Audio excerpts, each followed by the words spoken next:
salaamaaleykum nuyuwaat naa leen ñëwaat naa pour ñu defaat beneen vidéo ci benn thème comme ni ma amee habitude di ko def chaque jour ma ñëw ñu def un thème concernant li ñuy dund li ñëpp di dund donc tey thème bi ma indi mooy comment se comporter dans une relation jigéen ñi surtout laay waxal benn comportement ngeen war a am ak ki ngeen di génnal. Surtout parce que relation laay wax je parle pas de mariage yan comportement ngeen war a am ak vis-à-vis de ki ngeen nekkal pour relation bi dem parce que ñu bari dañuy dugg ci relation en général naan man de ama chance su copain waa relation bu ma dugg duma ci yàgg te fekk ni comportement bi ñuy am ak nit ki ñu nekkal mooy tax peut-être relation bu ñu dugg du ñu yàgg am na ñuy dem sax ba naan jigéen yoo xam ne boo xee rek ñu ne man de dama am faru rab far bu ma am mu dem bu copain bu ma am du toog day dem loolu yëpp ci comportement yi moo koy waral parce que peut-être di nga am comportement bi nga xam ne day dàq prétendant boo am mu daw parce que ni ngay comporté woo ak moom moo tax donc moo taxoon ma ne tey nañu ñëw ñu waxtaanee relation suñu relation yi yan comportement la ñu war a am pour que relation boobu durer pour que relation boobu stable pour que relation bi neex donc avant ñuy xuus si biir je me présente d'abord c'est votre sœur votre amie Faby Ndiaye donc je suis sur les réseaux sociaux maa ngi si Facebook maa ngi si YouTube donc comme sur Facebook donc YouTube bi aussi c'est Faby Ndiaye FABI espace NJIE donc mën ngeen ma suivre que ce soit sur YouTube wala sur Instagram ou bien sur TikTok donc même kii bi la Faby Ndiaye mooy pour les quatre donc di leen ñaan aussi ngeen di abonné wu ci sama page YouTube ci sama page Facebook aussi ngeen di aimer di partager vidéo yi pour ngeen encourager ma may sawar di gën di def vidéo yi parce que loolu mooy may kiiwal moom may courage à chaque fois may jël sama temps di def vidéo yi parce que comme niñ ko xamee ñëpp vidéo yi c'est pas facile ça prend du temps bala ngay def montage bi préparation bi yëpp donc c'est tout un arsenal donc moo tax ngeen wax ma encourager di aimer di partager vidéo yi di ko like aussi abonné wu ci page YouTube bi Facebook bi ak Instagram ak TikTok bi donc voilà présentation bi nekkoon noonu donc yan comportement lañu war a am en fait ci relation nan lañu war a comporter woo ak suñu copain suñu prétendant pour que relation bi dem pour que relation bi yàgg waaw parce que ñun jigéen ñi dafa am ay erreurs yu bari yu ñuy def ci relation surtout ci début de relation am na comportement yi nga xam ne boo koy am góor ki peut-être du gis boppam ak yow du gis peut-être que tu es la femme qu'il lui faut wala tu es la personne qu'il lui faudrait moo tax ma ne jigéen ñi je donne par des exemples parce que booy wax di expliquer benn affaire wala di joxe ay conseils donc li gën a yomb mooy ngay joxe ay exemple comme par exemple benn xale bu jigéen bu rencontré mën naa ne benn Anna bu rencontré benn Demba par exemple ñu ngi en début de relation donc peut-être gisante gu ñu téléphone la ñuy déggante le plus souvent donc pour un début donc ku jigéen ki nay am ni ñu naan patience tey dafa baax ci relation parce que yow jigéen ki man je vois mal par exemple yow jigéen ngay nekk di harceler góor à chaque fois di ko woo di ko woo bu fekkee yow tout le temps yow yaa koy woo waaw boo xëyee par exemple au lieu que nga toog nga xaar sa copain wala leen woo la yow tout le temps yow yaa yëkkati sa téléphone di ko woo donc loolu day dem ba ku góor ki day étouffé parce que góor aussi bëggul ku koy étouffé bëggul ku koy tamponné en fait c'est la nature de l'homme góor ñi loolu mooy seen nature bëgguñu jigéen bu leen di tamponné jigéen bu leen di harcelé jigéen bu nekk tout le temps ci seen wet di leen xatal en fait parce que l'homme est naturellement libre en fait góor si boppam moo bëgg espace am, góor si boppam moo bëgg liberté am. Donc bu fekkee yow da nga nekk jigéen nekk di ka fatt tout le temps ay woote qui dure des heures et des heures, donc finalement yow da nga koy fatt du amati envie sax gis sa wala nekk ak yow. moo tax que ce soit en début de relation wala même que relation bu yàgg, yow jigéen ki si l'homme t'appelle,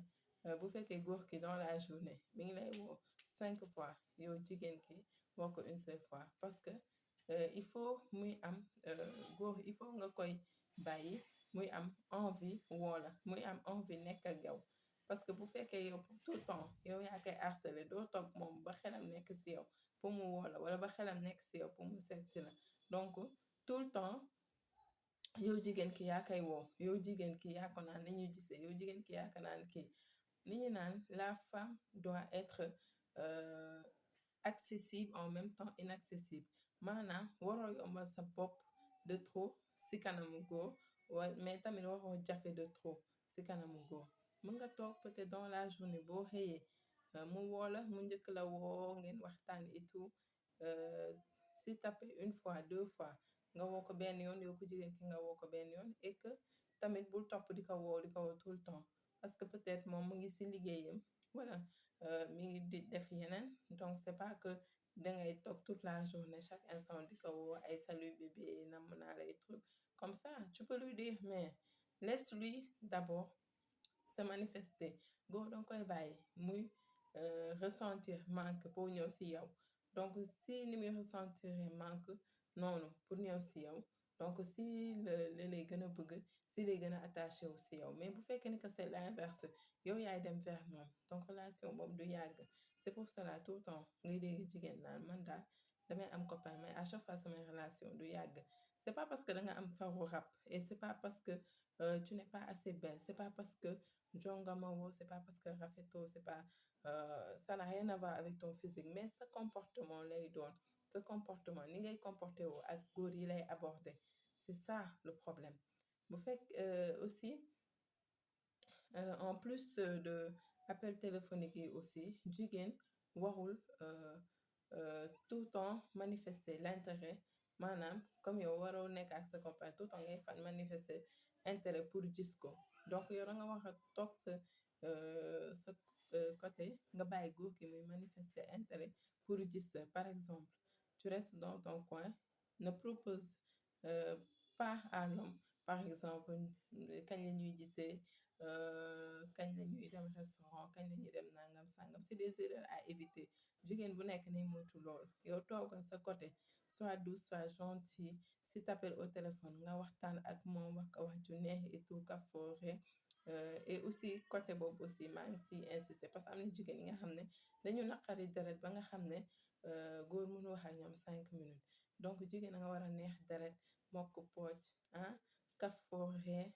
Parce que góor en fait jàmm la bëgg. Donc bu fekkee yow danga koy woo téléphone, daf lay woon téléphone plutôt, waaw ngay xuloo wala 1 2 3 may ma lii may ma lële. Et en plus loolu tamit góor ñi ils ont horreur de ça. Jigéen boo xam ne day toog jox ma lii jox ma lii may ma lii, dama am xew, dama am lii cheveux bii nangam sangam, parce que ils se disent que voilà, booy def loolu tu n'as pas de valeur à tes yeux, à leurs yeux plutôt, doo am valeur si seeni bët. Donc jigéen da nga war a toog am sa jom bu dugg si relation, peut-être pas intérêt, parce que tamit ni góor ki di def pour amal boppam yow mën nga ko def pour amal sa bopp. Bu góor ki di liggéey pour amal boppam, yow jigéen ki demal nga liggéey pour amal sa bopp. Booy dugg si relation bu mu nekk par intérêt, na nga dugg si nit ki parce que danga ko bëgg et tout. Maintenant moom s'il voit que la personne jigéen bi ma nekk bëgg na ma sincèrement et tout, s'il a envie de faire quelque chose pour toi, s'il a envie, boo amee envie may la lenn, boo amee envie jëndal la dara, lui il va le faire sans pour autant que tu le demandes. Mais de leen éviter di ñaan góor, c'est pas un bon comportement et ça donne pas une bonne image de vous. De leen éviter loolu, man je suis contre ça. Je suis contre que jigéen dugg si relation nekk ak góor di ko ñaan defal ma lii defal ma lële, may ma jënd cheveux, may ma kii dama am xew, donc j'ai besoin d'argent, truc de n'importe quoi. Soyez naturel, soyez sincère dans vos relations. Boo leen naturel ne boo leen sincère ak góor bi ngeen nekkal, bu demee ba gis que jigéen bi ma nekkal bëgg na ma, waaw bëgg na ma je sais parce que góor daf la aussi si tu l'aimes xam na boo ko bëggul tamit xam na boo nekkee ak moom que tu es naturel que tu te donnes à fond ah nga wan ko ni que dama la bëgg te yàlla rek tax donc bu fekkee kooku nit la bu fekkee góor la il va pas attendre à ce que yow nga ne ko defal ma lii wala defal ma lii wala dama soxla xaalis wala genre bu fekkee góor la je dis parce que voilà du ñëpp a am xel mais en général bu fekkee góor la bu fekkee góor bu baax la il va prendre soin de toi il va prendre soin de toi il va pas attendre que yow nga naan ko may ma lii dama soxla lii dama am xew la ma kii ba nekkee góor bu am xel il va le faire naturellement donc moo tax il faut faire les choses naturellement bañ a jiitale intérêt si yenn affaires yi parce que loolu tam day yàq relation yu bari góor ñi souvent aussi loolu mooy yàq seen relation ak jigéen yu bari parce que jamono ji gisatoo jigéen boo xam ne day bëgg sincèrement am na ba tey mais bëreetul ki nga xam ne day nekk ak copain bëgg ko sincèrement sans intérêt donc c'est pas facile de la même sorte aussi am na góor ñi nga xam ne aussi c'est duñu dugg ci jigéen sans intérêt de la même manière bi mu amee ay jigéen yu matérialiste aussi noonu la amee ay góor yu matérialiste y a des hommes yi nga xam ne ils sont tellement matérialistes ba nga xam ne duñu dugg ci jigéen bu liggéeyul wala duñu dugg ci jigéen boo xam ne yaakaaruñu dara ci moom alors que quoi qu'il en soit jigéen ak lu mu mënti am aussi góor dafa war a sóor ni que moom moo ko war a yor donc cette mentalité que yi nga xam ne beaucoup d'hommes l'ont aujourd'hui que damay dugg ci jigéen parce que dafay liggéey parce que nanga sang juste pour avoir la facilité ne rien lui donner donc man dama ne góor bu bëggee kàddu ci relation wala mu bëgg kàddu ci këram bu fekkee ne il a épousé une femme il doit s'acquitter de ses obligations maanaam bu takkee jabar ay jabaram gi lu mu mënte am ok on est d'accord la vie est chère et tout mais lu mu mën naka def jabaram xam ne kii dafa am na jom waaw même s'il lui donne pas tout mu bugg mu manifester à vouloir faire des choses par exemple même on sait que jamono ji metti na li ñuy wax les revenus ne suivent pas mais góor gi boo amee jom di def ay efforts de donner ce qu'il a donc jabar ji dina xam ne que kii sama jëkkër gi ma nekk bien vrai que amul et tout je l'aime quand même mais mi ngi def ay efforts donc mais y a des hommes yi nga xam ne ils font aucun effort dañuy dugg ci jigéen par intérêt pour que jigéen boobu yor leen alors que voilà li ñu naan ku j'ai l'habitude d'entendre ñu naan ku dul def sa warugar daal say gëddaate wartu bëri waaw góor bi nga xam ne peut-être li ko wax defu ko ci këram waxu naqari deret ay gëddaateem warutu bëri voilà maintenant nag góor boo am jom je parle pas góor yi nga xam ne am nañ jom ba pare mais financièrement amuñu ñooñu c'est des personnes à encourager c'est des personnes à féliciter comme ni ñu naan borom karaw gu ñuul moom ñàkkul dara mais ci kaw mu am jom di fight life am di liggéey yàlla dina ko jàppale incha allah donc waaw mooy di ñu ñëwaat ci thème bi c'était juste entre parenthèses ñu ñëwaat ci thème bi comportement yi jigéen di war a éviter ci relation ak copain moom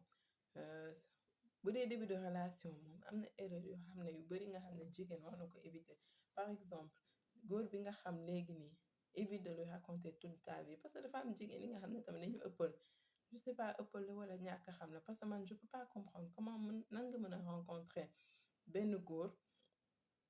ngeen ne da ngeen di génn même pas 1 mois même pas 2 mois même pas 6 mois tu leur racontes toute ta vie y a des filles yi nga xam ne tey rencontré nañ benn nit premier rendez-vous rek ñu bëgg a raconter toute leur vie depuis qu'elles sont nées à leur copain donc loolu c'est des choses à ne pas faire parce que ki nga xam ne yéen a ngi soog a gisee wala vous êtes en début de relation évite de lui raconter toute ta vie néew ma ne nag da nga ko war a nëbb sa bopp mais avec le temps y a des choses aussi à dire y a des choses à ne pas dire parce que tamit ëllëg il faut ngay sóor xuloo waaw xuloo boo amee nit ki lim lay waxal tes faiblesses mën na ko jël retourner que contre toi pour te faire du mal. moo tax il faut éviter di leen éviter di raconter ci seen vie parce que xuloo boo amee ëllëg nit ki lim la xamaloon ci lu bon yëpp mën na la ko jël di la ko xasee. Donc il y a des choses à dire, il y a des choses à ne pas dire. Et surtout en début de relation, évitez de raconter votre vie. Parce que nit ki ngay waxal xamoo lan mooy intention, xamoo si am intention yu sérieuse la am wala amul intention yu sérieuse. Donc moo tax de leen di def nag début de relation bu leen di wax yenn seen copain même si c'est pas en début de relation. Bu fekkee sa relation bu yàgg la nit ku nekk am na li nga xam ne war nga ko wax, am na li nga xam ne war nga ko denc. Kenn waru ko xam parce que àdduna dafa du gudd tànk, on sait jamais. Il faut pas raconter toute sa vie à quelqu'un ëllëg kooku mu matadi wala mu wayadi ngeen am problème mu balancer tout sur la voie publique mooy loolu. Et après tu seras pas là à te justifier pour dire oui dugg na fii génn na fii daf ma wax et tout. Donc il faut faire très attention. Et au début de relation aussi, par exemple si c'est un rendez-vous nit ki invité la une première fois, ne le reçois jamais chez toi. Nit ki ngay soog a xam mu invité la soit vous vous êtes rencontré quelque part ngeen gisante quelque part xamante échanger numéro wala war a gisante pour la première fois. Li gën mooy ngeen gisante ci endroit public, mën na nekk restaurant, mën na nekk plage, mais bu mu ñëw sa kër. Parce que nit tamit doo jël nit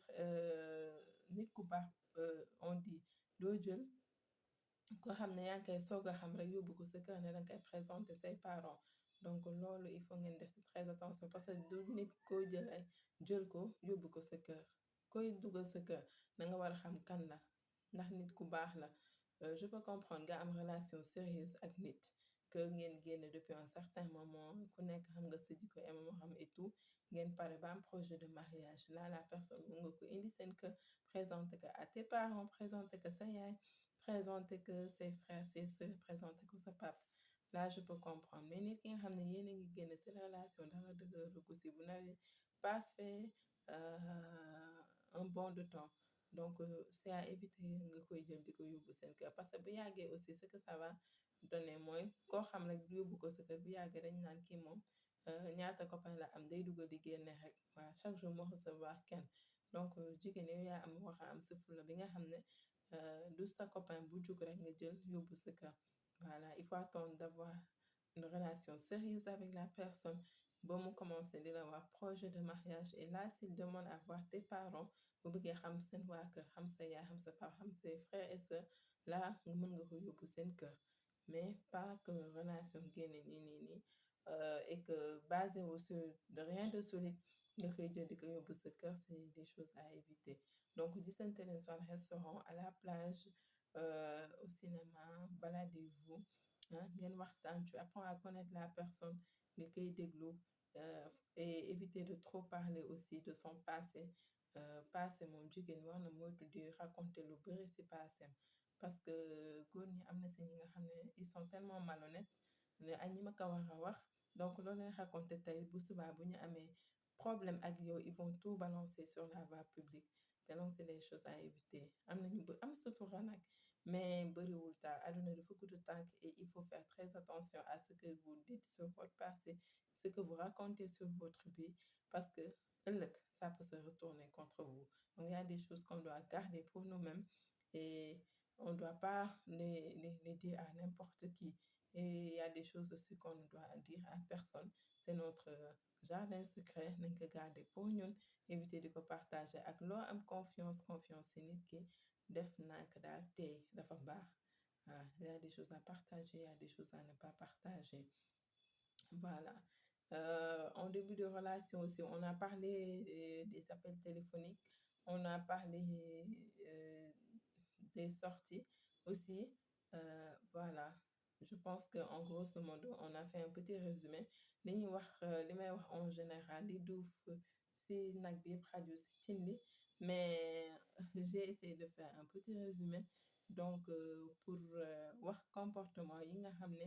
ñun jigéen ñi wax nañ ko di moytu sa relation. Donc wàññi téléphone gi bëri yi parce que se parler tout le temps au téléphone aussi ça détruit la relation. Da ngay wax ba doo amati looy wax et finalement ça amène des disputes. C'est pas interdit de parler au téléphone mais appel téléphone yi na bañ a yàgg. Ça peut être quelques minutes, 5 minutes, 10 minutes, 30 minutes, même 1 heure de temps. Mais je pense que 1 heure de temps maximum dans la journée, ça suffit pour parler à son copain ou à son conjoint. Donc 1 heure de temps maximum, ça suffit. Sinon, si vous passez toute la journée ou toute la nuit à parler au téléphone, finalement, vous n'aurez plus rien à vous dire et et des choses comme ça. Donc, ñu bàyyi xel si début de relation et les choses à éviter et tout. Et li ma doon naroon fàtte surtout mooy les filles, n'allez pas chez votre copain. Par exemple, des fois, les hommes, ils peuvent vous inviter au restaurant, inviter les, euh, à aller aux discothèques, parrainer leen, on continue la soirée à la maison. Donc, ne rentrez surtout jamais dans ce piège-là parce que ça peut être fatal pour vous. Donc, évitez les lol, c'est un piège et ne rentrez pas dedans. Allez continuer la soirée chez un homme, c'est des choses à éviter. Ou aller rendre visite à un homme chez lui. Donc, c'est des choses à éviter, surtout les jeunes filles. Quand tu es jeune fille, tu es adolescente, tu es une jeune fille qui n'a jamais été mariée, éviter pour préserver ta chasteté, pour préserver ta dignité. Sinon, tu risques de rentrer si yenn camp et ça peut être fatal. Donc, je vous dis à très bientôt pour une autre vidéo. Donc, bisous, bisous. Ciao, ciao.